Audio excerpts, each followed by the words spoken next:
Welcome to பிரியமான சமையலறையில் பிரியா. இன்றைக்கி ஒரு அருமையான மட்டனை வச்சு ஒரு கோலா உருண்டை குழம்பு தான் பார்க்க போகிறோம்.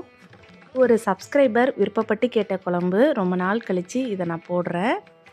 நீங்கள் கேட்குற எல்லா ரெசிபீஸுமே நம்மளோட சேனலில் வரும். ஆனால் கட்டாயமாக நீங்கள் நம்மளோட கமெண்ட் பாக்ஸில் வந்து கேளுங்க. இதுக்கு தேவையான பொருட்கள்லாம் என்னென்னு பார்த்துடலாம். இந்த மாதிரி கழுவி சுத்தம் பண்ணி வச்சுருக்கேன். மட்டனை நான் கடையில் வாங்கும்போதே இந்த மாதிரி சின்ன சின்ன பீஸ்களாக வாங்கிட்டேன். நான் கொத்தி வாங்கலை, ஏன்னா க்ளீன் பண்ணுறப்ப பாதி மட்டனுக்கு போல் தண்ணியிலையே போயிடும். பிகினர்ஸ்க்கு இந்த டிப்ஸ் ரொம்ப யூஸ்ஃபுல்லாக இருக்கும். பட்டை, கிராம்பு, கல்பாசி இதெல்லாம் ஒரு ஹோல் ஸ்பைசஸாக ஒரு 2 எடுத்திருக்கேன். அடுத்தது இஞ்சி, பூண்டு, சின்ன வெங்காயம் எடுத்திருக்கேன். 1 ஸ்பூன் அளவுக்கு தேங்காய் துருவல், கசகசா இல்லாதனால முந்திரி எடுத்திருக்கேன். கருவேப்பிலை, அடுத்தது பார்த்திங்கன்னா குழம்பு மிளகாய் தூள் நான் ஒரு 1.5 ஸ்பூன் போல் எடுத்திருக்கேன். சீரகம், மிளகு, அடுத்தது சோம்பு. நான் வந்து பொட்டுக்கடலையை பொடிச்சு எடுத்து வச்சுருக்கேன். தேவையான அளவு நீங்கள் அதில் யூஸ் பண்ணிக்கோங்க. ஒரு முட்டையில் வெள்ளைக்கரு மட்டும் எடுத்துக்க போகிறோம். இதுதான் இதுக்கு தேவையான பொருட்கள். நம்ம எடுத்திருக்க பொருட்கள் எல்லாத்தையுமே கொஞ்சமாக எண்ணெய் விட்டு அதில் நல்லா வதக்கிட்டு அதுக்கு பிறகு அரைக்கும்போது அதோட வாசனை வந்து ரொம்ப நல்லாயிருக்கும். இப்போ நான் வந்து இஞ்சி பூண்டு பேஸ்ட் எடுக்கலை, இஞ்சியும் பூண்டையும் முழுசாக எடுத்திருக்கேன். நீங்கள் கறியோட அளவுக்கு தகுந்த மாதிரி இதோட அளவுகளையும் கூட்டி குறைச்சி சேர்த்துக்கோங்க.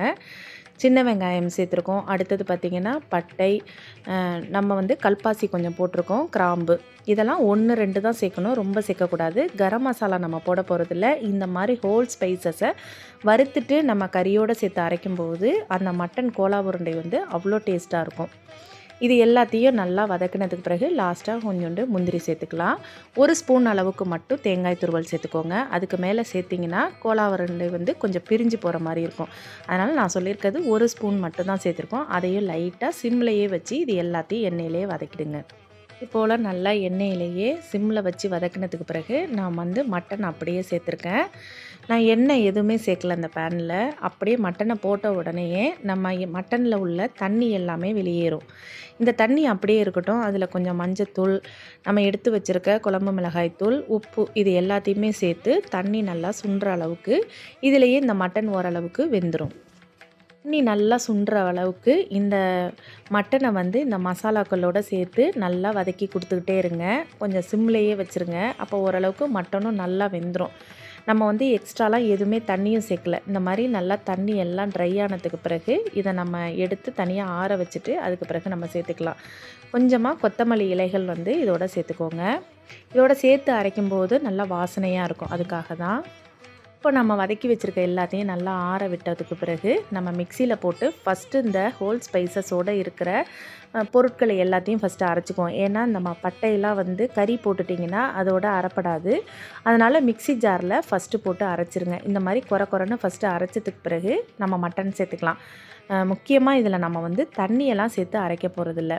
முட்டையோட வெள்ளைக்கரு மட்டும் சேர்த்துக்கோங்க. மஞ்சக்கரு சேர்க்க வேணாம். ஏன்னா மஞ்சள் கரு சேர்த்திங்கன்னா பொங்கும். நமக்கு எண்ணெயில் போட்ட உடனே கோலா உருண்டை வந்து பொங்கும். அதனால் வெள்ளைக்கரு மட்டும்தான் சேர்த்துருக்கோம். தேவையான அளவு கடலை மாவு. கடலை மாவுங்கிறத விட இதை வந்து நான் பொட்டுக்கடலையை சேர்த்துருக்கேன். பொட்டுக்கடலையை நான் ரோஸ்ட்லாம் பண்ணலை.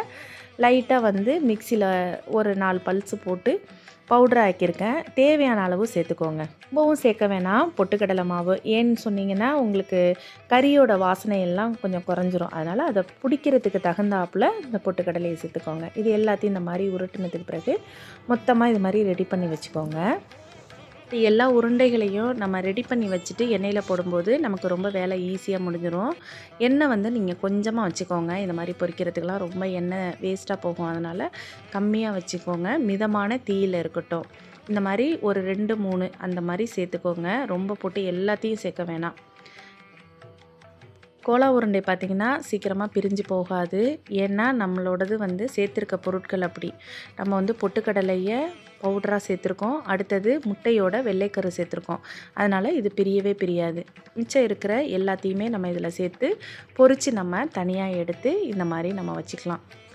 உருண்டை மட்டும் வேணும்னு நினைக்கிறவங்க இது மட்டுமே எடுத்துக்கோங்க. குழம்புங்கக்குள்ள அதுக்கு தாளிப்பு கொடுத்து அதில் வந்து நம்ம இதை போட போகிறோம். நான் அதில் செஞ்ச எண்ணெயிலேயே கொஞ்சம் எடுத்துட்டு மீதம் இருக்கிற கொஞ்சமாக உள்ள எண்ணெயில் இந்த ஹோல் ஸ்பைசஸ் எல்லாத்தையும் உள்ளே சேர்த்துருக்கேன். சின்ன வெங்காயம் சேர்த்துக்கோங்க. மட்டன் இது சிக்கனுக்கெல்லாம் சின்ன வெங்காயம் சேர்த்திங்கன்னா நல்லாயிருக்கும். அடுத்தது ஒரு பச்சை மிளகாய் கீரி சேர்த்துருக்கேன். 1 ஸ்பூன் அளவுக்கு இஞ்சி பூண்டு விழுது. இது எல்லாத்தையும் நல்லா மிதமான இதிலேயே வச்சு நல்லா அதோட பச்சை வாசனை போகிற அளவுக்கு வதக்கிக்கலாம். நல்லா ஒரு பெரிய தக்காளியை மிக்சியில் இந்த மாதிரி அடிச்சுட்டு சேர்த்துருக்கேன். நம்ம அரிஞ்சு தாளிக்க போகிறதில்ல, இந்த மாதிரி அரைச்சிட்டு செய்யும்போது அந்த குழம்பு வந்து ரொம்ப நல்லாயிருக்கும். அந்த கோலா உருண்டையில் இந்த புளிப்போட லைட்டாக அந்த டேஸ்ட்டு தக்காளியோட டேஸ்ட்டெல்லாம் இறங்கி ரொம்ப நல்லாயிருக்கும். உங்களுக்கு எவ்வளோ தேவையோ குழம்பு அதுக்கு தகுந்த மாதிரி மிளகாய்த்தூள், மல்லித்தூள், அப்புறம் கொஞ்சமாக கரம் மசாலா இது எல்லாமே சேர்த்து நல்லா பச்சை வாசனை போகிற அளவுக்கு நல்லா வதக்கிக்கோங்க.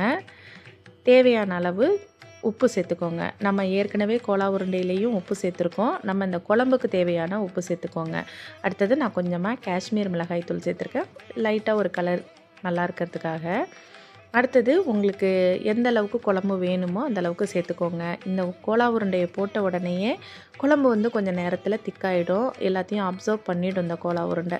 அதனால் அதுக்கு தகுந்தாப்பில் நீங்கள் வந்து தண்ணியை சேர்த்துக்கோங்க. சப்போஸ் நிறைய பேர் சாப்பிட்ற மாதிரி இருந்துச்சுன்னா குழம்பு கிடைக்காது அப்படிங்கிறனால கொஞ்சம் நிறைய தண்ணியை ஆட் பண்ணிக்கோங்க.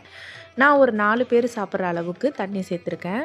நல்லா குழம்புல இந்த பச்சை வாசனை எல்லாம் போகிறதுக்காக ஒரு 10 நிமிஷம் போல் மூடி வச்சுருங்க. நான் இந்த தக்காளி அரைச்ச மிக்ஸி ஜார்லையே தேங்காய் சேர்த்துருக்கேன். கசகசா இல்லாதனால தான் முந்திரி சேர்த்துருக்கேன். கசகசா இருந்தால் தாராளமாக அதை சேர்த்துக்கோங்க. வேணாலும் முந்திரியும் வச்சுக்கலாம் அதில். அப்புறம் வந்து சோம்பு, சீரகம் ஒரு 4 போல் ஒரு மிளகு சேர்த்துருக்கேன். அவ்வளோதான். இது எல்லாத்தையும் நல்லா ஃபைன் பேஸ்ட்டாக அரைச்சிட்டு நம்ம இந்த கொதிச்சிட்ருக்க குழம்புல சேர்த்துக்கலாம். மிக்ஸி ஜாரில் இருக்கிற தண்ணியையும் சேர்த்து இதில் ஆட் பண்ணிக்கோங்க. நல்லா சிம்லேயே வச்சு கொதிக்க விட்டுருங்க. லைட்டாக கொதி வந்ததுக்கு பிறகு நம்ம எடுத்து வச்சுருக்க கோலா உருண்டைகளை இதில் சேர்த்துடலாம். இப்போ ஒன்று ஒன்றா இந்த கோலா உருண்டையெல்லாம் சேருங்க. நம்ம வந்து ஏற்கனவே மட்டனும் நம்ம வதக்கும் போதே வெந்துடுச்சு. அடுத்தது எண்ணெயிலையும் நம்ம பொரித்து எடுத்துட்டோம். அதனால் மட்டன் வந்து நல்லா வெந்துடும். ரொம்ப நேரம் கொதிக்கணும்னு அவசியம் இல்லை. நல்லா கொதிச்சிட்ருக்கும்போது இதை போட்டிங்கன்னா கரெக்டாக இருக்கும். நேரத்தில் இந்த கோலா உருண்டையில் இந்த குழம்பு எல்லாமே இறங்கி நல்ல டேஸ்ட் ரொம்ப சூப்பராக இருக்கும். அடுத்தது நிறைய கொத்தமல்லி இலையை ஒரு கைப்பிடி அளவு சேர்த்துக்கோங்க. நல்லா கம கம கமன்னு ஒரு வாசனை வரும். அதான் நம்மளோட கிராமத்து ஸ்டைல் கோலா உருண்டை குழம்பு ரெடி ஆகிடுச்சு.